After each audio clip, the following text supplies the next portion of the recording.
Welcome back to Talking Story. My name is still John Minton. Thanks so much for tuning in on this weekly reader check-in. We have made it to another Sunday.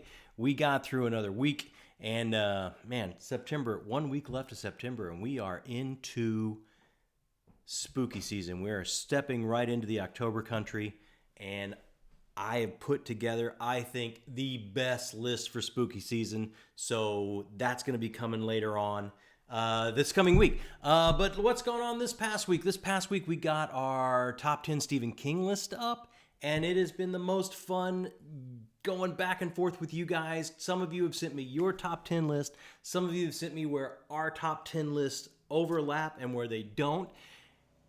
And every time I look at one of those, I think I've made a horrible mistake. You guys are persuading me. I absolutely, when you guys have to take the time and maybe sometimes even type with your thumbs to make a comment to me, it is the absolute most fun. I love it so much. I love talking back and forth with you guys. It's the whole point behind this channel is to have a group to talk books with. So that video has been just wonderful for me because so many of you have told me about your top 10 lists or where we differ, and it's been just an absolute blast. We had our first interview go up this week with the amazing Michael R. Miller, a true gentleman who met me from London and spent an hour with me. And I know it's a commitment to watch a video for an hour or to listen to a video for an hour, but if you can, give it a listen or a watch because he is such a cool dude. And I've read the first book in his series, the Songs of Chaos series. I haven't read his first trilogy, but gorgeous hardcover of that first trilogy omnibus coming out. I don't know if you guys seen it. I think Broken Binding has the first shot at selling the first 100. It looks amazing.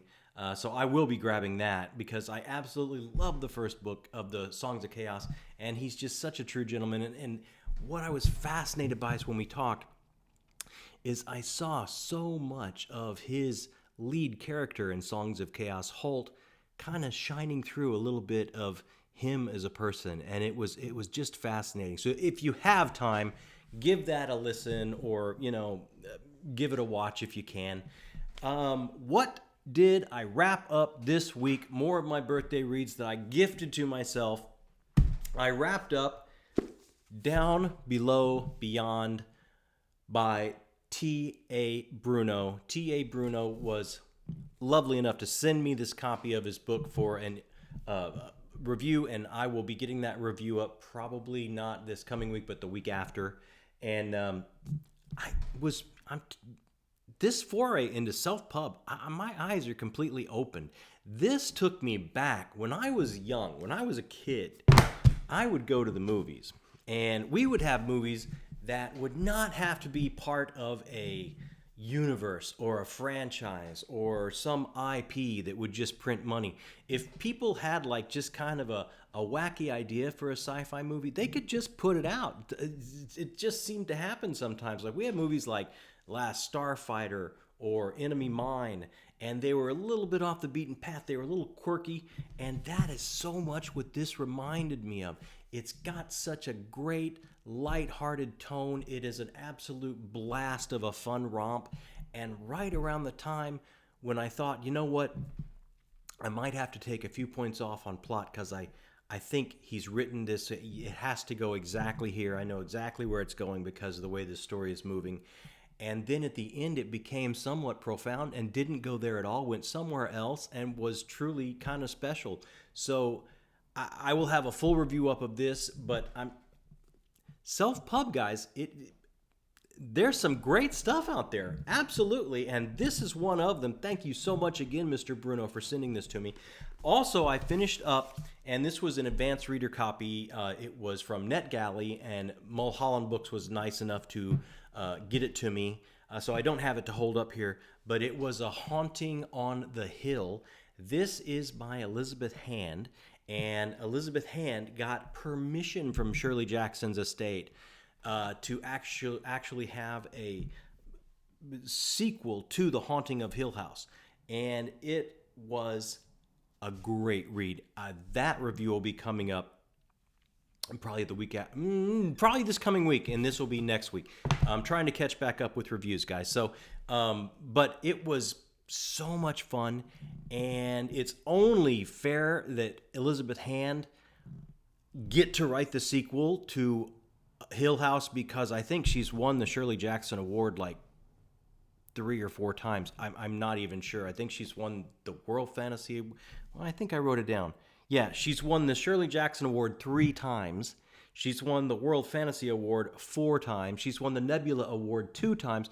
So The Legend of Hill House is in absolutely great hands here, and it was an amazing read if you're looking for something for spooky season. That's why I tried to get an advanced reader copy of this. And again, thank you to Mulholland Books and NetGalley for approving me and getting this to me. I finished it this week, and I will have a full review of that coming up this week or next. So I got 2 to review, so I'm kind of going back and forth on which one to do first, but I'm pretty sure it's going to be A Haunting on the Hill by Elizabeth Hand, because that book releases October 3rd, and I want to get the review out a little bit early. So that probably will be this upcoming week.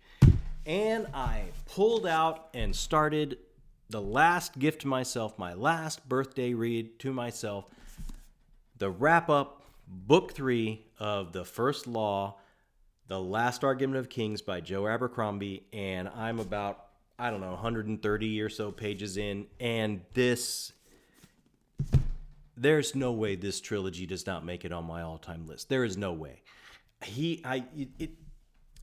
His power over character voice, his dialogue, his snappy dialogue, his genius in writing an interior monologue for the character of Glotka, and just trying to say something somewhat deep, guys, forgive me, but I think with this, he's put out a blueprint of the human soul, everywhere from brutal to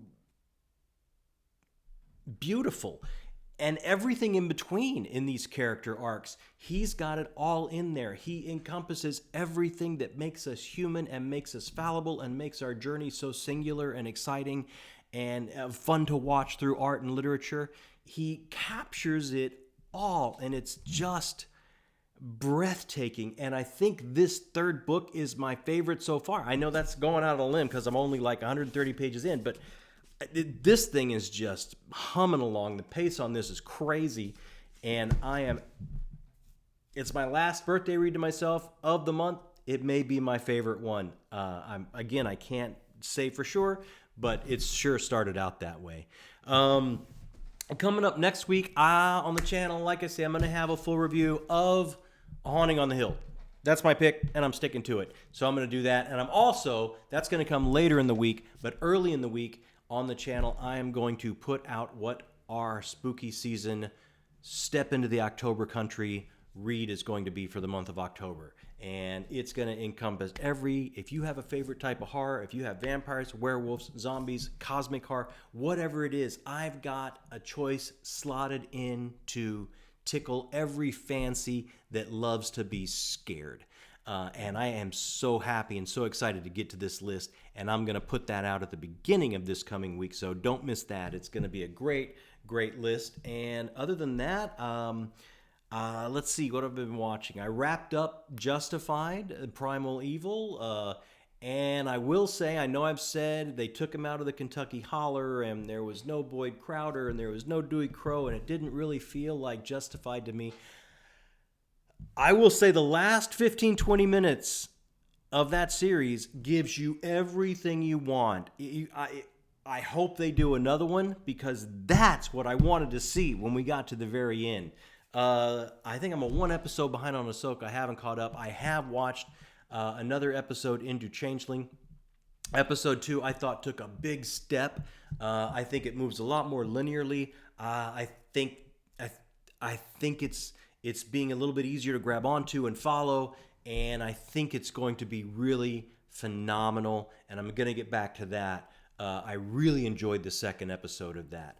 Other than that, I actually pulled out my controller and finished a game. For the first time, I'm going to do a little gaming talk. And what moved me to do this? Because I have been For the longest time, I've been enamored with games, and I think it's such an amazing new way to tell a narrative and to tell a story. And I was just deep into gaming for a long, long time.